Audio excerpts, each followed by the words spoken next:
Stop loss లేని trading or investing మీ bank అకౌంట్స్కి హానికరం. Trading or investing without stop loss is injurious to your bank accounts. Hello, hi, hope you're doing good. నేను మీ Telugu tradition. సో ఈరోజు Nifty వచ్చేసి జస్ట్ 9.75 పాయింట్స్తో ఫ్లాట్గా అయితే క్లోజ్ అయ్యింది. అండ్ మనం క్యాండిల్ కూడా చూడొచ్చు. నిన్న ఏదైతే మనం మాట్లాడుకున్నామో ఈ హై అండ్ లో చాలా చాలా ఇంపార్టెంట్ ఫర్ టుమారో అనేసి నిన్న అనుకున్నాము. ఎగ్జాక్ట్గా నిఫ్టీలో అండ్ సెన్సెక్స్లో కూడా కంప్లీట్గా ఇన్సైడ్ క్యాండిల్ అయితే వచ్చింది. అండ్ కంప్లీట్గా ఇది కూడా ఒక పిన్ బార్ లాగానే ఉంది. సో బుల్స్ ఏంటంటే చాలా స్ట్రాంగ్గా ఉన్నారు అండ్ కంట్రోల్గా ఉన్నారు అనేసి అయితే మనకు అర్థమవుతుంది. అండ్ అంత వీక్నెస్ అయితే మనకి మార్కెట్లో ఇక్కడైతే కనిపించట్లేదు. అండ్ బ్యాంక్ నిఫ్టీ కూడా చూసుకుంటే కనుక నిన్నటి హై అండ్ లో రేంజెస్ చాలా ఇంపార్టెంట్ ప్లే చేస్తాయి అనుకున్నాము. బట్ డౌన్ సైడ్ బ్రేక్ చేయడానికి రెడీగా వచ్చింది దగ్గర దాకా కూడా, కానీ అక్కడ నుంచి బ్రేక్ అయితే కాలేదు. సో కంప్లీట్గా బ్యాంక్ నిఫ్టీ కూడా ఈరోజు నెగిటివ్లో అయితే క్లోజ్ అయింది. అండ్ సెన్సెక్స్ నిఫ్టీ రెండు మాదిరిగానే సేమ్ ఏదైతే ఇన్సైడ్ బార్ అండ్ 152 పాయింట్స్తో అయితే క్లోజ్ అయితే అయ్యింది. అండ్ ఇండియా విక్స్ వచ్చేసి 1% తగ్గి 12 సెటిల్ అయితే అయ్యింది. మిడ్ క్యాప్ నిఫ్టీ కూడా ఫ్లాట్గా అయితే క్లోజ్ అయింది. అండ్ ఐటీ కూడా ఈరోజు ఫ్లాట్గా క్లోజ్ అయింది. ఓవరాల్గా మార్కెట్, బ్రాడర్ మార్కెట్ అయితే ఇలా ఉంది. అండ్ రేపటికైతే కనుక ఇంకా పాజిటివ్ సైడ్ అయితే డెఫినెట్గా ఉంది, కానీ అప్ సైడ్ లెవెల్స్లో కొంత వరకు రెసిస్టెన్స్ చాలా స్ట్రాంగ్ గా కనిపిస్తుంది. అప్ సైడ్ వెళ్ళడంతోనే ప్రాఫిట్ బుకింగ్ ఇమీడియట్ గా మనకి రావడం లాస్ట్ 2 to 3 డేస్ నుంచి చూస్తున్నాము. అండ్ ఈ రోజు మెయిన్ గా చెప్పుకోవాల్సింది RBI policy decision. Reserve bank of India policy repo rate ని 5.25% దగ్గరే యాజ్ ఇట్ ఈస్ గా ఉంచింది. అండ్ మన ఏదైతే ఎకనమీ ఉందో జీడిపి ఓవరాల్ గా చాలా స్ట్రాంగ్ గా ఉంది. అండ్ అలాగే FY27 ఫైనాన్షియల్ ఇయర్ 27 కి జీడిపి వృద్ధి రేట్ ని 6.6 నుంచి 6.7 కూడా పెంచడం అనేది ఒక పాజిటివిటీ అని చెప్పొచ్చు. సో స్టాక్స్ అన్ని కూడా డెఫినెట్ గా దానికి రియాక్ట్ అవుతాయి. అంటే దాని మార్కెట్ కి ఓవరాల్ గా ఒక పాజిటివిటీ ఉంది అనేసి అయితే ఆర్బీఐ గవర్నర్ అయితే చెప్పారు. సిఏఎస్ డైవర్జెన్స్ ఏదైతే సిఏఎస్ అని లాస్ట్ 1-2 డేస్ లో మనం చూస్తూ ఉన్నామో, లైక్ ఒక 5 minutes చార్ట్కి వెళ్తే మనకు తెలుస్తూ ఉంటది. లాస్ట్ ఏదైతే 3:20 ఆ టైంకి first day and second day and third day ఇవాళ కూడా ఈ డిజాస్టర్స్ అనుకోవచ్చు. కైండ్ ఆఫ్ ఇది అయితే లైక్ ఆప్షన్ సెల్లర్స్ కి అయితే చాలా చాలా టఫ్ అని చెప్పొచ్చు. 3:15 తర్వాత నుంచి ఈ వచ్చే మూవ్స్. సో ఇది రావడం వల్ల కొంత సెటిల్ అయితే గ్రీన్ లోకి అయితే వచ్చింది, లేకపోతే కనుక నిఫ్టీ అయితే రెడ్ లోనే ఉండేది. అండ్ ఇంకా ఇంపార్టెంట్ ఇష్యూ ఏంటంటే లైక్ మార్నింగ్ నుంచి కూడా ఇరాన్ యుఎస్ న్యూస్ వస్తానే ఉన్నాయి. సో అక్కడ అటాక్ జరిగిందని ఇదని మీటింగ్స్ కి ఇరాన్ సంసిద్ధంగా ఉంది అనేసి. అండ్ సో ఇంకొక చెప్పుకోదగ్గ అంశం ఏంటంటే క్రూడ్ ఆయిల్ గురించి. సో క్రూడ్ ఆయిల్ గురించి మనం చూస్తున్నాం మార్నింగ్ నుంచి యుఎస్ ఇరాన్ న్యూస్ అనేది ఫ్లో అనేది ఒక నెగిటివ్ అని ఒక పాజిటివ్ అని కంప్లీట్ గా యుఎస్ నుంచి అయితే కనుక అంటే నమ్మట్లేదు ట్రేడర్స్ అండ్ మొత్తం ప్రపంచం యుఎస్ మాటలని అయితే కనుక. ట్రంప్ చెప్పే మాటలని ఆయన ఏమో అంతా అయిపోయింది, మా కంట్రోల్లోనే ఉంది, ఇంకా ఇరాన్కి ఎటువంటి చాయిస్ లేదు, సచ్చినట్టు రావాల్సిందే అంటాడు. ఈయనేమో అంత సినిమా లేదు, మా కంట్రోల్లో ఉంది, హార్మోజ్ అంతా కూడా మేమేం చేయము అనేసి వీళ్ళు అంటారు. సో ఓవరాల్ గా అటువంటి అనిశ్చిత వాతావరణం అయితే కనిపిస్తా ఉంది. నిన్న జరిగినటువంటి పరిణామాలతో క్రూడ్ అయితే చాలా దారుణంగా పడింది. ఆల్మోస్ట్ వీక్ లో వరకు వచ్చింది. బట్ స్లోగా మార్నింగ్ నుంచి ఇరాన్ ఏదైతే పాజిటివ్ అంటే వాళ్ళకి పాజిటివ్ స్ట్రైట్ ఆఫ్ హార్మోజ్ అయితే ఇంకా క్లోజ్ లోనే ఉంది అనడంతో కొంచెం పెరగడం మనం చూస్తున్నాము. సో దీని ఎఫెక్ట్ అయితే కనుక ఖచ్చితంగా మనకి నెగిటివ్ గా ఉంటుంది. అలాగే యూఎస్డీ ఐఎన్ఆర్ చూసుకుంటే కనుక మనకి మార్నింగ్ మంచి 94.91 లోకి వచ్చినా సరే మళ్ళీ కొంత ఎగబడడం అయితే కనిపిస్తుంది. ఇప్పుడు ప్రెసెంట్ అయితే 95 లో కొంచెం స్టేబుల్ గా అయితే మనకి కనిపిస్తుంది. సో ఈ రెండింటికి మనకి చాలా చాలా ఇంపార్టెంట్ ఫర్ టుమారోస్ అని చెప్పొచ్చు. బట్ అప్పటి వరకు కూడా ఇంకా లైక్ 76 లోనే ఉంది. 78 బ్రేక్ అయితే కనుక డెఫినెట్ గా మనం ఒక నెగిటివ్ ఫ్యాక్టర్ గా చూడొచ్చు.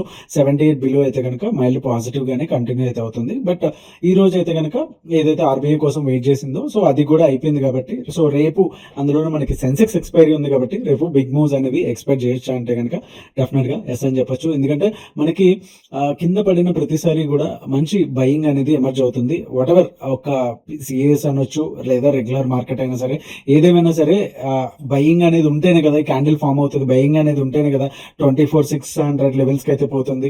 సో ఇవన్నీ మనం దృష్టిలో పెట్టుకుని రేపు ట్రేడ్స్ అనేవి ప్లాన్ చేసుకుందాం. సో రేపటికి బయింగ్ జోన్స్, సెల్లింగ్ జోన్స్, అలాగే నో ట్రేడ్ జోన్స్ ఏమున్నాయి అనేది ఒకసారి చూసేద్దాం. అలాగే ఓపెన్ ఇంట్రెస్ట్ కూడా ఎలా ప్లేస్ చేస్తుంది అనేసి. సో నిన్న కూడా మనం బ్యాంక్ నిఫ్టీలో అనుకున్నాం మనకి ఓపెన్ ఇంట్రెస్ట్ అయితే కొంచెం నెగిటివ్ ఉంది. అప్ సైడ్ పోయినా సరే మనకి డౌన్ సైడ్ వచ్చేదానికి చాలా వరకు ఛాన్సెస్ ఉంది బికాస్ ఆఫ్ ఓపెన్ ఇంట్రెస్ట్ మనకి అదే చెప్తుంది అనేసి క్లియర్ గా మనం మాట్లాడుకున్నాము. సో ఇవాళ ఇవాళ అదే జరిగింది.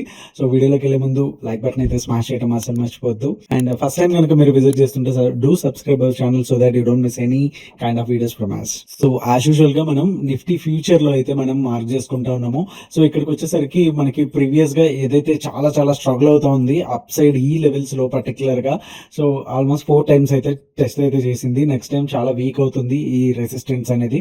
సో 24,674 కూడా బ్రేక్ అయితే కనుక 24,720 అనేది ఫస్ట్ టార్గెట్ గా ఉంటుంది. అలాగే second target 24,752 and third target వచ్చి 24,798. అండ్ డౌన్ సైడ్ కి వచ్చేసరికి 24,596 ప్రీవియస్ గా మనకి ఇక్కడ మంచి సపోర్ట్ అయితే మనకి ఇక్కడ తీసుకుంటా ఉంది. సో వన్స్ ఇది బ్రేక్ చేసింది అంటే కూడా మనకి జోన్ అనేది చాలా చాలా clear cut maker break level లాగా మనం చూడొచ్చు.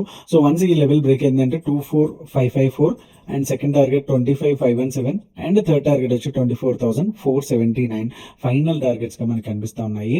అండ్ బ్యాంక్ నిఫ్టీ ఒకసారి చూసేద్దాం. సో బ్యాంక్ నిఫ్టీలోకి వచ్చేసరికి ఈ పర్టికులర్ గా మనకి నో ట్రేడ్ జోన్ 57,859, 57,745 కంప్లీట్ గా ఇది no trading zone or scalping zone అనొచ్చు. సో కొత్త వాళ్ళకి చెప్తున్నాను, నో ట్రేడింగ్ జోన్ అంటే కనుక ఇక్కడ చాలా వరకు మార్కెట్స్ అనేవి టైం పాస్ చేసేదానికి ఛాన్స్ ఉంటుంది. ఏదైనా ఇటుపోతుందా అనేది చెప్పడానికి ఉండదు. అందుకే no trade zone safe traders కి. అదే స్కాల్పర్స్ కి అయితే కనుక స్కాల్పింగ్ మామూలుగా చూసుకోవడం బెటర్. అంతే సేఫ్ ట్రేడర్స్ ప్రాపర్ గా ఎంట్రీ తీసుకోవాలి అనుకుంటే కనుక ఈ లెవెల్ పైన ఒక 5 minutes క్యాండిల్ కూర్చుంటే కనుక మనం ఎంట్రీ అనేది ప్లాన్ చేసుకోవచ్చు with the help of advance declines ratio చూడాలి, అండ్ బ్యాంక్స్ అన్ని ఎలా ఉన్నాయి అదే చూడాలి, అండ్ ఓఏ చూడాలి, అండ్ తర్వాత ఈ లెవెల్స్ మ్యాచ్ అయినాయా లేదా అనేది చూసుకుంటే సరిపోతుంది. ముఖ్యంగా మీ స్ట్రాటజీ ఏదైతే ఉందో, okay what ever me strategy ఏదైతే ఫాలో అవుతున్నారో దాన్ని ఎంట్రీ ఇచ్చిందా లేదా అనేది కూడా కన్ఫర్మేషన్ తీసుకోండి. సో దట్ మీకు మాక్సిమం ఫేక్ బ్రేక్అవుట్స్ లేకుండా చాలా నీట్ గా మంచి ట్రేడ్స్ అనేవి చాలా లిమిటెడ్ గా దొరుకుతాయి. సో లిమిటెడ్ గా ట్రేడ్ చేసుకోవడం అనేది చాలా బెటర్. అదర్వైజ్ మన బ్రోకర్స్ అండ్ టాక్సెస్ ఎక్కువ పే చేయాల్సి వస్తుంది, మనకి మిగిలేది చాలా తక్కువ అయిపోతుంది. సో ట్రేడర్స్ లో అందుకే మనం చాలా తక్కువ ట్రేడ్స్ అయితే ఇస్తాము. సో ఈ రోజు కూడా ఐ బిలీవ్ 3 trades మాత్రమే ఇచ్చున్నాము. 3 trades కూడా ఒక ఫస్ట్ మార్నింగ్ ట్రేడ్ అయితే స్టాప్ లాస్ కొట్టింది, తర్వాత 3 trades అనుకుంటా ఇచ్చాము. సో ఎంత లిమిటెడ్ గా ట్రేడ్స్ ఇస్తే అంత బెటర్ అనేసి ఐ బిలీవ్ దాట్. అండ్ మీరు కూడా ట్రేడర్స్ లో ఇప్పటివరకు జాయిన్ అవ్వలేదు అనుకుంటే కనుక మీకు స్క్రీన్ మీద కనిపిస్తున్నట్టు ఫ్రీడమ్ 20 అని యూజ్ చేయండి. మీకు 20% ఫ్లాట్ డిస్కౌంట్ అనేది వస్తుంది. ఇక్కడ మీకు ఇండియన్ మార్కెట్స్ ఆప్షన్ బయింగ్ లో సెన్సెక్స్, బ్యాంక్ నిఫ్టీలో 3 to 8 trades అనేవి వస్తాయి. అండ్ అలాగే MCX కి సపరేట్ గా మనకి we have separate premium group, and అలాగే స్టాక్స్ కూడా సపరేట్ గా ఉన్నాయి. సో మీకు ఏ స్టైల్ సూట్ అవుతుందో చూసుకుని you can join in that particular group. And first target వచ్చేసరికి 57,958 అండ్ సెకండ్ టార్గెట్ వచ్చి 58,039 అండ్ థర్డ్ టార్గెట్ వచ్చి 58,128. అండ్ డౌన్ సైడ్ చూసుకుంటే 57,745 ప్రీవియస్ గా మనం చూడొచ్చు ఈ లెవెల్స్ ఎట్లా బిహేవ్ చేస్తున్నాయో. చాలా ఇంపార్టెంట్ లెవెల్స్ ఇవి బ్యాంక్ నిఫ్టీకి. 57,685 and second target 57,600 and third target వచ్చి 57,521 అయితే మనకి ఫైనల్ టార్గెట్స్ గా ఉన్నాయి. అలాగే ఓపెన్ ఇంట్రెస్ట్ ఒకసారి చూసేద్దాం. సో ఓపెన్ ఇంట్రెస్ట్ చూసుకుంటే 4.39 అండ్ 3.64 మంత్లీ వైజ్ గా బ్యాంక్ నిఫ్టీకి. సో పుట్స్ అనేవి చాలా తక్కువ ఉన్నాయి. అలాగే నెక్స్ట్ మంత్ అండ్ 4 months చూసుకుంటే 4.71, 4.16. సో ఇక్కడ కూడా పుట్స్ అనేవి చాలా చాలా తక్కువ కనిపిస్తూ ఉన్నాయి. ఓవరాల్ గా డిఫరెన్స్ వచ్చేసి -54,892 కాంట్రాక్ట్స్ అయితే ఉన్నాయి. సో ఇన్ కేస్ ఒకవేళ అప్ సైడ్ ఏమన్నా సరే, ఒకవేళ గ్యాప్ అప్ ఓపెన్ అయినా సరే, ఇక్కడ levels and kind of candles ఏది ఫామ్ చేసింది, అలాగే ఓపెన్ ఇంట్రెస్ట్ డేటా సహాయంతో ఆ టైంలో ఉండేటటువంటి లైవ్ ఓపెన్ ఇంట్రెస్ట్ సహాయంతో మనం ట్రేడ్స్ అనేవి ప్లాన్ చేసుకోవచ్చు. సో అప్ సైడ్ అయితే కొంచెం క్యాప్డ్ గా ఉందనేసి అయితే మనకు అర్థమవుతుంది. అండ్ పర్సంటేజ్ వైజ్ గా చూసుకుంటే 46.9, 53.1% అయితే చాలా మంచి సిగ్నిఫికెంట్ గా. పుట్ సైడ్ అయితే చాలా తక్కువ కాంట్రాక్ట్స్ అయితే ఉన్నారు. అంటే big players are expecting that market will come down అనేసి. అండ్ అలాగే సెన్సెక్స్ ఒకసారి చూసేద్దాము. సెన్సెక్స్ లోకి వచ్చేసరికి 78,685 అలాగే 78,394 వచ్చేసి నో ట్రేడ్ జోన్స్. నిన్న ఈ రోజు సేమ్ కైండ్ ఆఫ్ ప్యాటర్న్ అయితే మనకి దొరుకుతా ఉంది.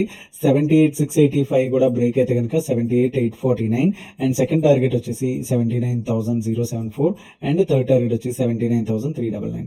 అండ్ డౌన్ సైడ్ వచ్చేసరికి 78,394 బ్రేక్ అయితే ఫస్ట్ టార్గెట్ వచ్చి 78,215 and second target 77,983 and third target వచ్చి 77,749.